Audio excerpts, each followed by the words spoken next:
to bring you the news. Now we're starting it off in Parliament, where they voted to censure Minister Persis Namuganza over misconduct and misbehavior, which legislators say has put the institution of Parliament in dispute. The Speaker now has 48 hours to send the motion to the President. The House must pronounce itself. Unusual to the plenary sittings, 356 members convened for the sitting that started at 10 a.m. This time round, the House was full to capacity, with MPs asking the Speaker to declare free sitting. The Select Committee then tabled its report convicting the Minister over misconduct and misbehaviour, a matter they have scrutinised for 15 days. Chairperson to the committee, Mwene Mpaka, reported that Namuganza transgressed Parliament and its integrity. These amounted to contempt of Parliament. In conclusion, the matter raised in the interviews was obnoxious, reckless, insufferable, beyond the pale, and in per incuriam, it was an attack on the person of the Speaker, the Parliament without due regard to the rules of procedure, the protected status, the protected redress, the applicability of evidence, and the decorum of Parliament. Mpaka told the committee that evidence found the minister guilty of failing on her duty in breaching the prescribed behaviour of legislators. By attacking the impugned statements, the conduct of Honourable Namuganza amounted to gross misconduct and misbehaviour and was an affront to the dignity of Parliament. It denigrated public trust and confidence in the authority and integrity of the office of the Speaker, members and the institution of Parliament, and brought the House and its members into disrepute. Her conduct was in breach of the Code of Conduct for members of Parliament. And while he read the report, there was unexplained excitement among MPs in the House as the Speaker struggled to keep the legislators calm. Legislators who were given chance to comment on the report did not spare the minister, whom they accused of indiscipline, having failed to appear before the committee. Thank you, honourable colleagues. It's a painful job to do something we're going to do today. Handing over the State Ministry of Lands to her is an insult to this country. She doesn't deserve to sit there anymore. Shortly after, a motion was passed to vote out the minister. Of the 556 legislators present, 348 voted to throw out the minister, 5 voted against the motion, and 3 abstained. Right Honourable Speaker, I vote yes. Vote yes. I vote yes. I vote yes. MPs, including Buyende Woman MP Nakato Mary Annett, Moses Waliomu for Kagoma County, Katali Roy, Woman MP Ginger District, Odria Leon of Aringa South, were among those who voted against the motion, with only 3 abstaining. I want to vote no, a big no. I abstain. For purpose of record, I, Leonie Odria, vote no. And when all this was done, Deputy Speaker of Parliament Thomas Taiwa pronounced that the vote of censure had been passed, awaiting transmission of the same to the President in not less than 24 hours.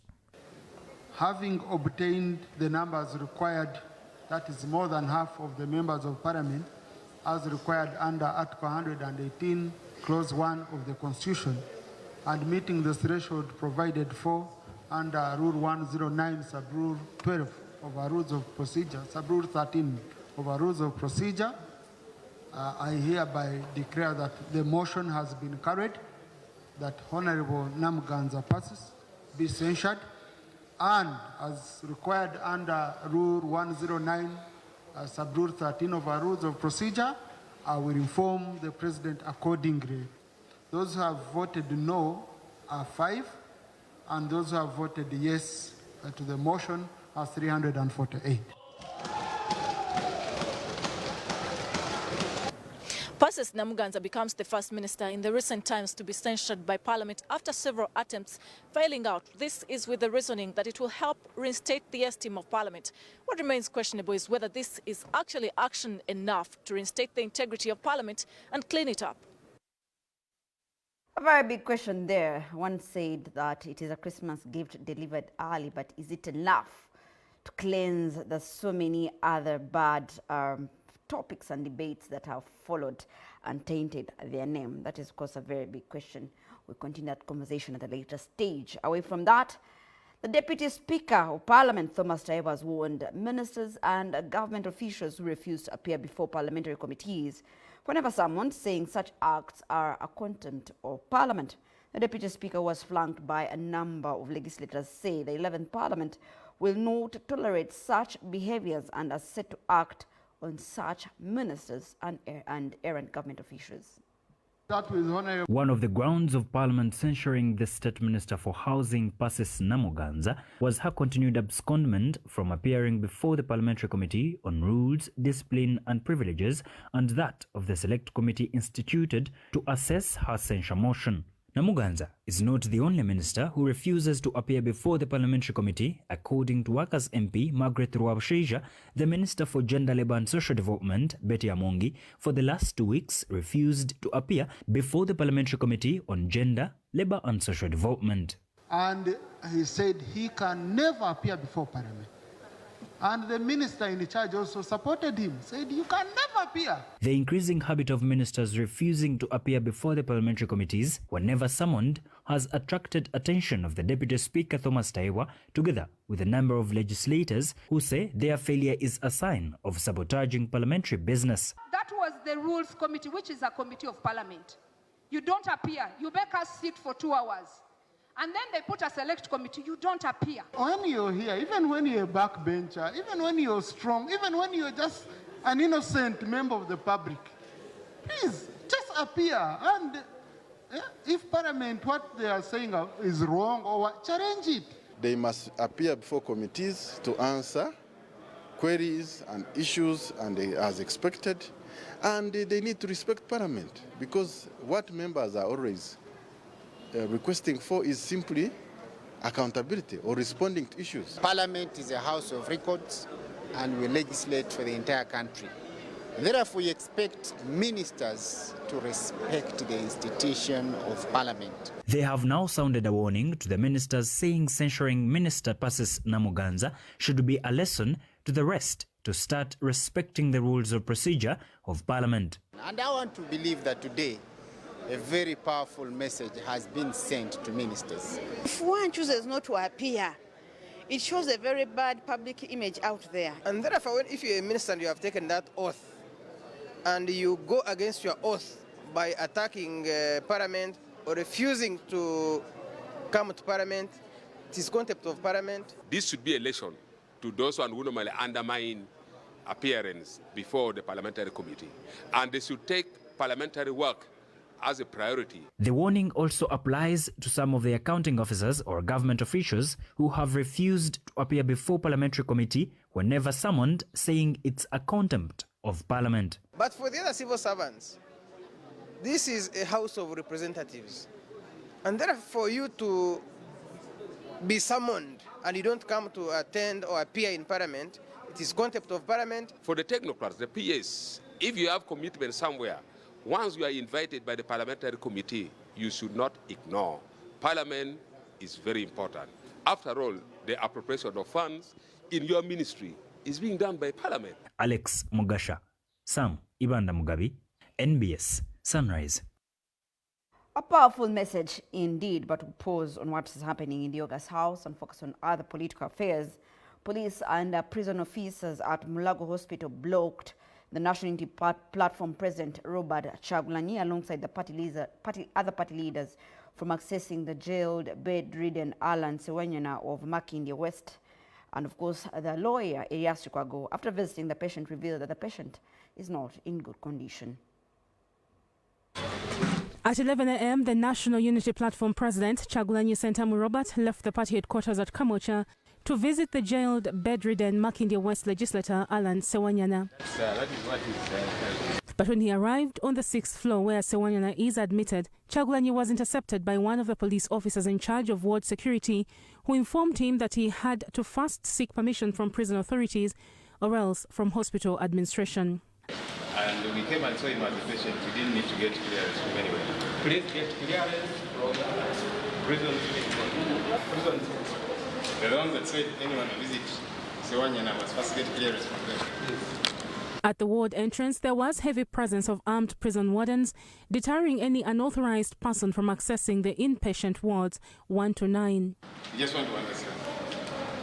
After a few exchanges, the NUP officials contacted Sewanyana's lawyer, Elias Lukwago, who at the time had been visiting the patient, to inform him about his production court warrant. Chagulanyi has condemned the acts by state to stop him from accessing the jailed legislator, who is now battling with illness. All this is persecution, but it will finally come to an end. Despite his situation, Lukwago says he is expected to appear in Masaka Court tomorrow. It necessitates using an ambulance, then we do so. Or if it requires other means, then we discuss all that. So that is the reason we want to engage them and see how best this can be. Sewanyana and his colleague Segedinya Mohammed have spent nearly 2 years in jail battling different crimes, including capital offences, despite efforts by NUP leaders to have them set free. Linda Nduumwami, Julius Chitone, NBS, Sunrise. Now, away from that, 37 years of the national resistance movement, 18 years of multi-party democracy and 6 election cycles is what has defined NRM's long stay in power. Different views have been fronted to explain NRM's long journey, with some politicians saying the country was not ready for multi-party democracy, while others argue that the system was simply misused. We take a look at multi-party system and under the NRM government for the 37 years. Take a look. Call upon everybody to respect what the people have decided, whichever way they decide after the counting, because we're about to count. So everybody should respect the will of the people. President Museveni and his government had avoided the multi-party politics on grounds that it only encouraged partisan politics, as parties became identified with ethnic groups. Those that pushed for multipartism, like the 2-time presidential aspirant Mohamed Chibige Mayanja, are on record saying Museveni and the movement system was working to keep them in power. Basically, we also have seen how Museveni has been changing. He came in as a transitional leader for 4 years. After that, he extended himself in power for another 5 years. After that, then the constitution was made. Museveni's post-Bush elections were held in 1996 under a one-party state. Museveni defeated Paul Kawanga Semwogerere and Chibige Mayanja. This continued up to the 2005 referendum, when the country voted for a return of multi-party elections. In 2006, the country held the first multi-party presidential elections under Yoweri Museveni. At the time, only 2 of Uganda's major political parties, the NRM and FDC, managed to front a presidential candidate to compete. These were Dr. Kizza Besigye of the Forum for Democratic Change and Yoweri Museveni of the NRM. The rest were either running as independents or candidates for parties without a national presence. Museveni emerged winner with 60% and Besigye in second position with 35%. Who is leading right now is Yoweri Kaguta Museveni, followed by Besigye Kizza. It is now 18 years that the country has practiced multi-party politics, and it is 37 years of NRM and Museveni still in power. Since then, the country boasts of 4 election cycles, but how do we rate the multi-party dispensation? I want to bet here that Ugandans will decide to go back to the movement system. We are not ready for multi-parties. Multi-party has been good and bad. It has been bad in that people have misused it to create enemies. And it has been good in that it has given alternative views to issues. Seasoned politicians Francis Babu, Fred Ruhindi and Israel Mayengo say the multi-party dispensation was a copy and paste system that came too early for a country like Uganda. NRM came with very good ideas when they first came. The 10-point program and so forth was to unite this country. Unfortunately, because of the forces, international forces and forces within the country, they decided that they could give us multi-party dispensation. I've got a feeling it was the wrong time. By the way, the movement system was more or less homegrown. And this is why I was saying, had we built more on it and strengthened it, and we kept those people. We went into multipartyism just because of copying the Europeans, which is a natural thing, that every issue could have 2 sides. Not necessarily confronting each other, but at least giving different ideas. These say Malt Party was espoused on values of peace, unity and economic development, and maybe it's time to go back on the drawing board. And the ability for people to make their own decisions. NRM's Director Information and Publicity, Emmanuel Dombo, says Malt Party would mean ideology, but even those that oppose have none.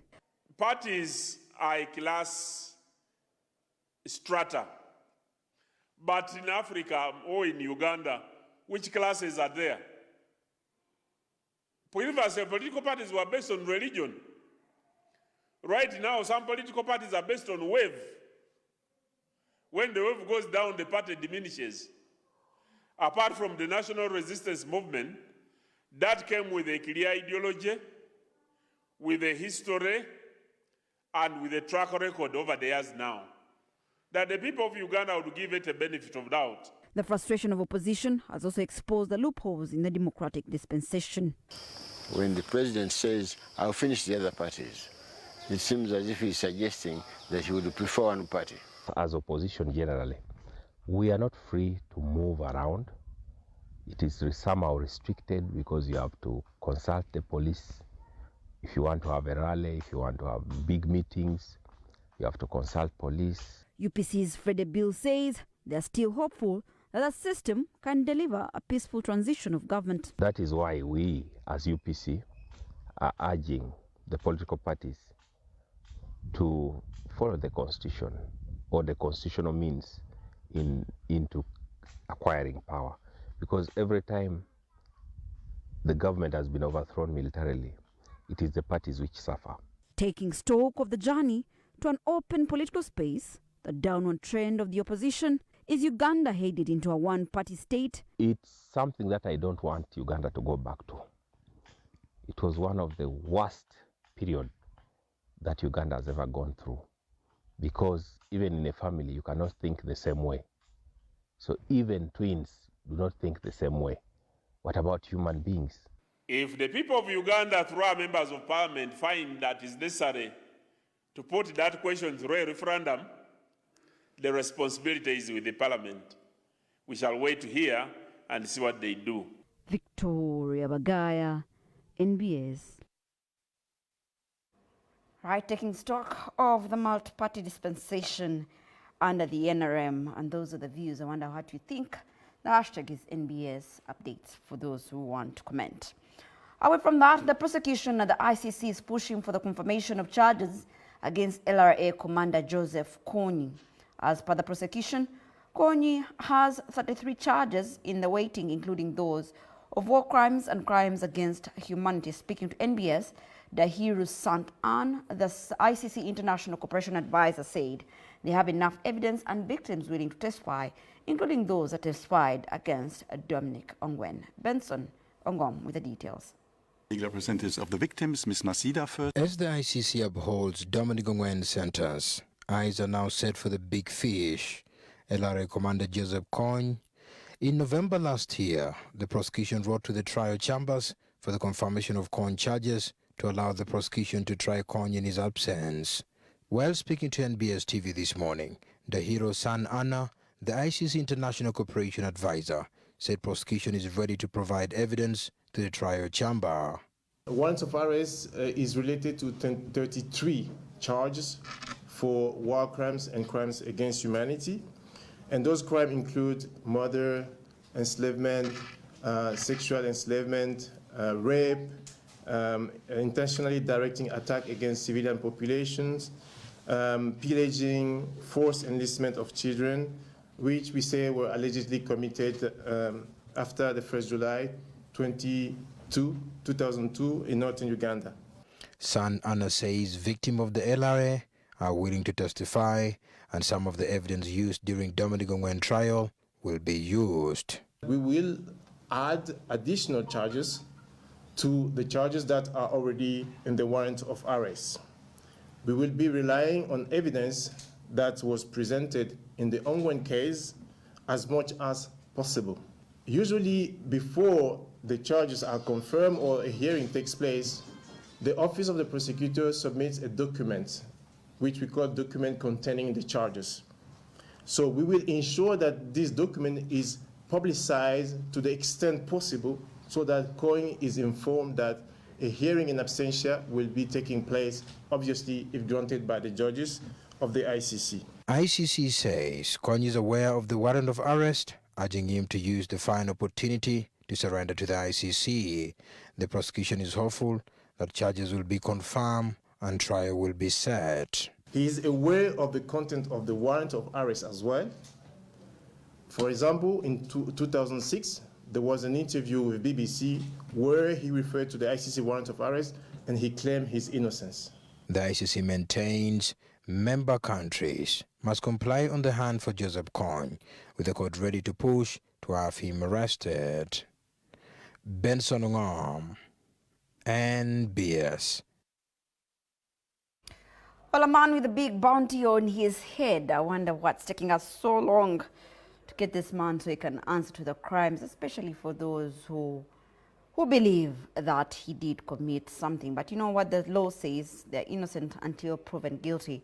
And this is why many are pushing for him to be either arrested or charged out of his presence so that we can be able to tell whether he is guilty or not.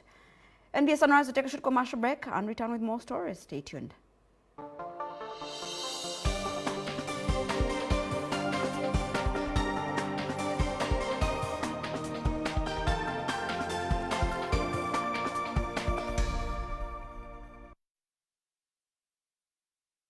Explore, enjoy and dance to the latest content, beats and kawozi from Uganda and beyond. Simply go to your Play Store or App Store right now, find Afro Mobile, download it straight to your phone and get started. Is it TV you want? Simply open the app, click on TV, select the channel you want and watch live. Are you busy right now? Then check out On Demand or enjoy in your free time. Afro Mobile. The future is now.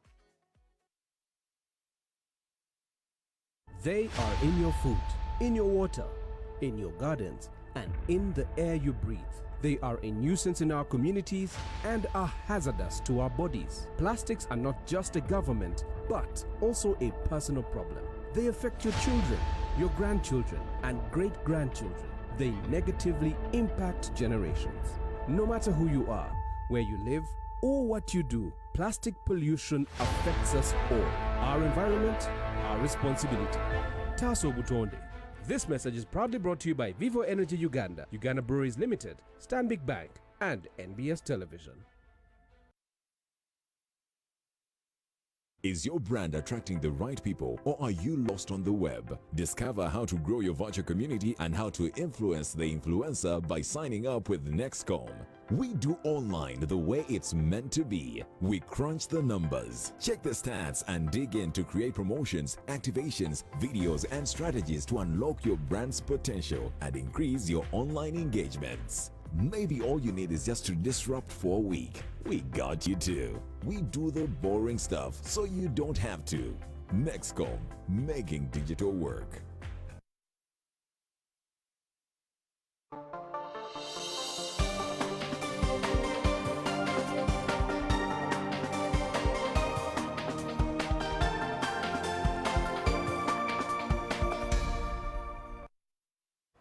Good morning once again. This is NBS Sunrise for those who have just joined us. Now, did you know that government is losing billions of shillings in non-remittances of pay meaning call it or pay as you earn from its own institutions? This action of defaulting continues to cripple service delivery in the country since Uganda Revenue Authority continues to miss the revenue target of trillions of shillings in this year in alone. Driving through Kampala has recently become a nightmare. Most roads have developed potholes, making it difficult for motorists to navigate. It gets worse when it rains. The potholes form lake-like structures that eventually delay traffic. The poor state of roads in Kampala have caused an outcry among residents and city dwellers. But all these cries have fallen on the deaf ears of the Kampala Capital City Authority.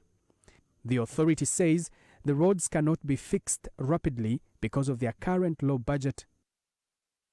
The situation is not any different in other parts of the country, like Kasese.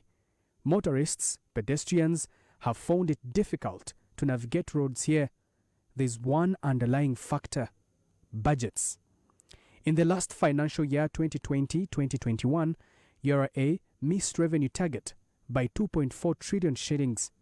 The authority only managed to collect net revenue of 19.2 trillion shillings, way below the 21.6 trillion shillings target.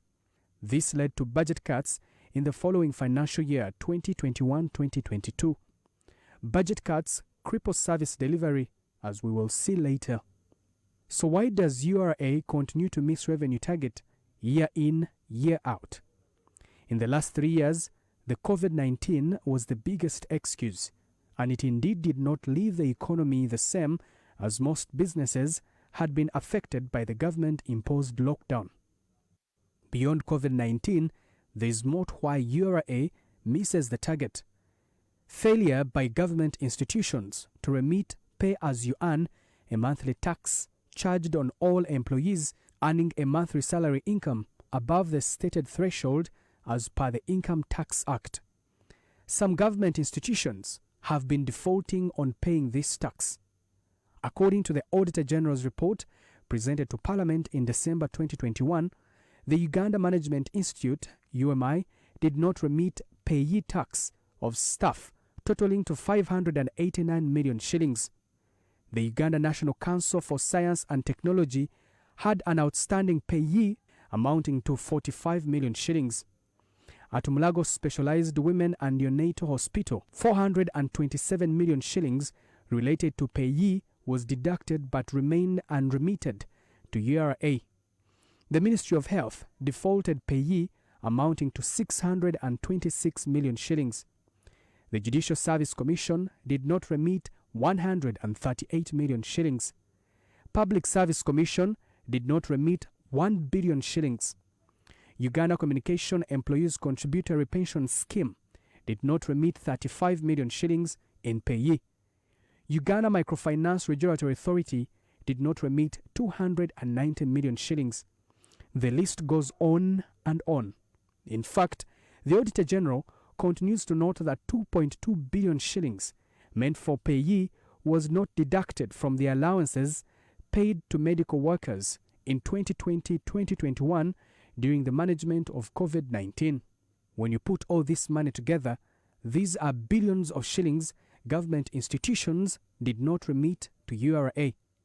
According to the authority's annual revenue performance report of 2021-2022, government arrears by June 2021 stood at 396.19 billion shillings. These arrears are debts government owes URA in form of taxes, most of which are payee taxes. Failure to pay these taxes have also attracted interest and penalties, thus increasing the government arrears burden. Tax expert at PricewaterhouseCoopers, Trevor Lukanga Bwanika, says any default in payee by government will have an impact on government expenditure. Instead of paying the normal pay-as-you-earn that government or parastatals would have paid over to the URA, then you bring in an additional charge of 2% of whatever is outstanding on a monthly basis, which means then the budget is increased for just because there is late payment of tax. If we are to go by URA figures, if government arrears stood at 56 billion shillings in 2021, then service delivery worth 56 billion shillings was compromised. Shadow Finance Minister Mwanga Chivumbi says the act of defaulting on payment of payee tax is criminal and accounting officers should be held accountable. We did not look at it. It's outrightly illegal, and the accounting officers are not permitted in any way. And I would like to imagine wage, even last year, was 100% paid, literally, across agencies. So why on earth didn't they make good of the commitment, of the statutory obligation? The other question that is worth querying is why is it that some monies are deducted from staff accounts but not remitted to URA? These accounting officers, because that means they deducted your money okay, from your pay, and they didn't remit it to URA. Two things. One, they could bank that money for quite some time, put it in a fixed account, earn an interest. And that becomes also a source of corruption. But secondly, that is outrightly illegal and incompetency. It's a consequence of whether the parastatals have the money on time, because if the money is availed on time, then there shouldn't really be a reason for not remitting the pay as you earn. In URA's annual performance report of 2020-2021, government arrears stood at 396 billion shillings. This means that Ugandans were deprived services worth 396 billion shillings. If this money is to be equated to Uganda's budget, it is almost equivalent to the Kampala Capital City Authority entire budget. If this money was available, it means that KCCA would have enough money to fix the poor state of roads, or Kasese residents would not be struggling to navigate the poor roads in the area. Mwanga Chivumbi advises government to release money on time, but also make it a point to enforce remittances on payee taxes. For as long as we fail to generate revenue, the consequence of it is that you will go to borrow.